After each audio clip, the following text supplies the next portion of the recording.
where is your Prophet Muhammad now? So the Maulana, after a pause, he replied that he is in Jannatul Firdaus, in heaven, blessed heaven with God Almighty.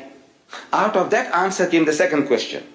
He said, all right, tell me now, where was he when his grandson Hussein was martyred at Karbala? If your Muhammad was with his Allah, as you say, and while his grandson was being butchered, Shaheed, at Karbala, didn't he ask his Allah for help? He said, look, my grandson is being butchered, please, have mercy on him, save him. So there was a long pause.